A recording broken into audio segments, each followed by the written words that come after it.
Welcome to another mega exciting 5-minute auto pairing. Okay, let's take care and F6 line. Okay, hope for the best. Not sure what's going on here. Theoretically, can I just try crude what I did in bullet chess? H5, try and worry him. I'll set the exchange. Yes, of course I'm going to set the exchange. Let's hope he just finds this too outrageously cheeky and blunders later. If I take and then knight g5, is my center collapsing? That's the question. That's a question at least. Right, knight e4. Let the fun begin here. Then I've got bishop h6, I hope. So bishop h6, and I might want to get this rook in the attack later if I can. Any f5 move I can take on e6. King h7, there's knight g5 as an option. I think prospects don't look too terrible at the moment for this attack. I'm inspired by a recent WhiteElo game in Tatar still where he played a nice hack attack against Ne4. So that's the inspiration. I just want to go for it here. Bishop takes h6. On the cards, his knight's a few steps away from defending at the moment.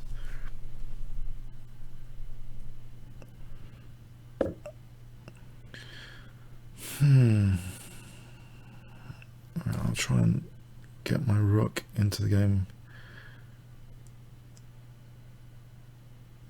It's given me the option of knight g5 obviously, but I think I need my rook. If I castle queenside, and then stop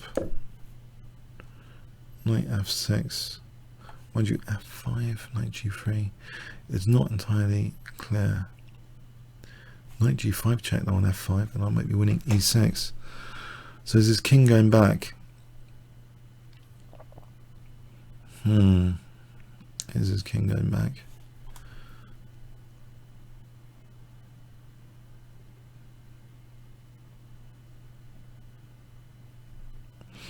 Let's see, his king goes back. I castle, knight f6, I take, queen takes, rook h1. I'll try and get rook h3 to g3, I think that's the plan. If there's a plan there. Well, there's g4, g5, that's a bit slow, isn't that? Well, there's bishop g5 as an option. Bishop g5 is fascinating. Yeah, because if knight f6, bishop takes... No, he's got to get his king out first. Hold on a sec. What is going on here? What is going on here? I've got him thinking. That's a good sign. Got him thinking about king safety issues. King g8. Bishop takes h6. Hang on. Bishop takes h6. Well, here I can just play this and then knight takes e6. Surely. That's a pretty big downside, isn't it? Of f5. Unless there's something stronger. I think I'll take on... I think I get my exchange back. Or should I take on g7 and get the exchange back? I think king takes though. But I like the pressure of the bishop pair. If I castled, then rook h3. Yeah, I think I'm going to take the bishop, you know.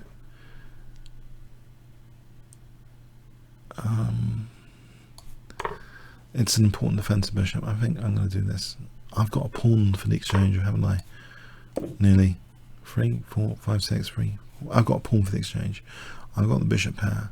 I want to have coordination on h6. I think that's what I want. I believe. Rook h1 to h3 coming up. Or h3 to g3. Then there's rook g6. Right.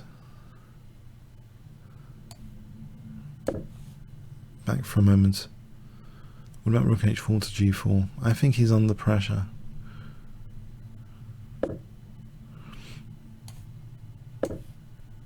Okay, rook h5.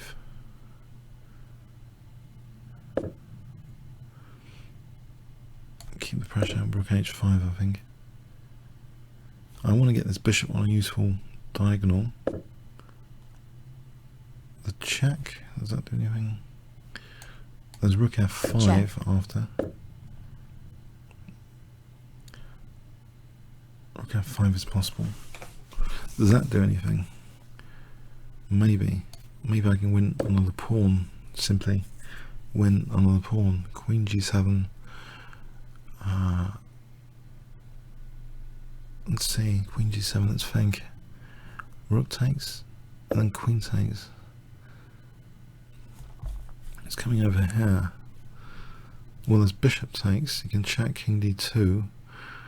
And I think he's in big trouble there. Yeah, let's do this. I'm getting another pawn. Check. His queen's like stepped away. He hasn't got any major checks. Queen h4. Try and get another pawn.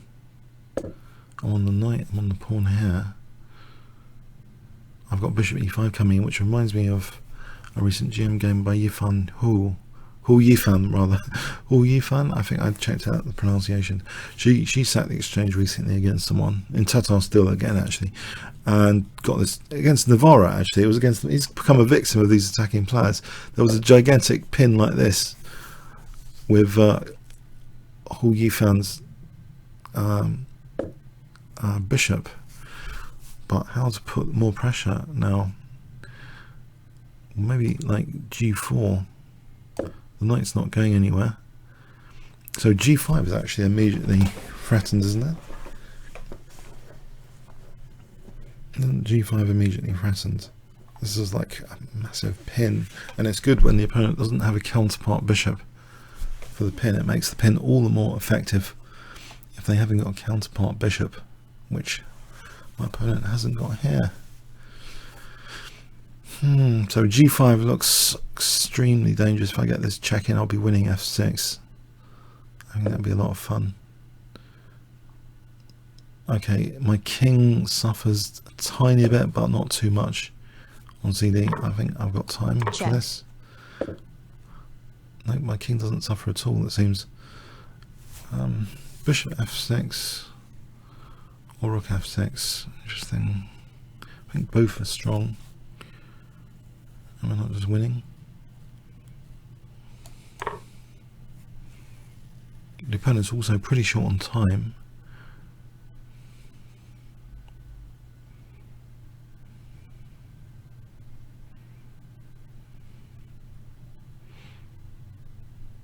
Yeah, forfeits on time.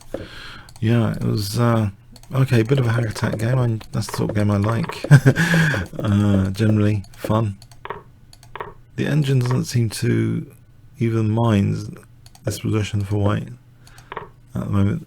In fact, it finds something stronger. Hold on a sec. It takes this very seriously. Queen d3. Cool and Bennett. Is that immediately forcing the loss of the e6 pawn?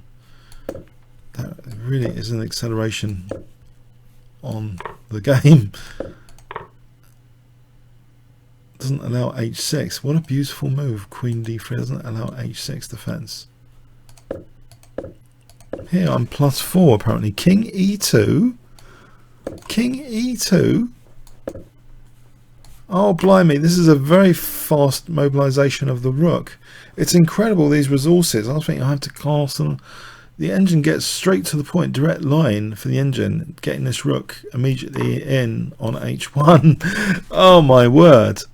With king e2. King e2! Seriously!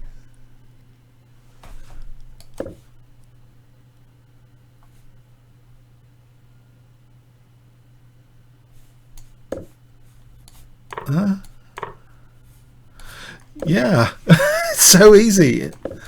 I never thought of that. Oh my word. So I'm doing all this stuff. I do win e6. I take that. I thought that's more interesting. It turned out to be quite interesting, with the bishop coming in later. Check. So I won that f4 pawn, and the bishop's crawling in later for the gigantic pin. So this must be This must be great. I think G4 was a good move. The engine like Queen Check. G3. Oh, yeah. Did that really happen? There's Queen G3. Check. Yeah, there's Queen G3. Oh, this is amazing. Check. All right, yeah. Comments or questions on YouTube. Thanks very much.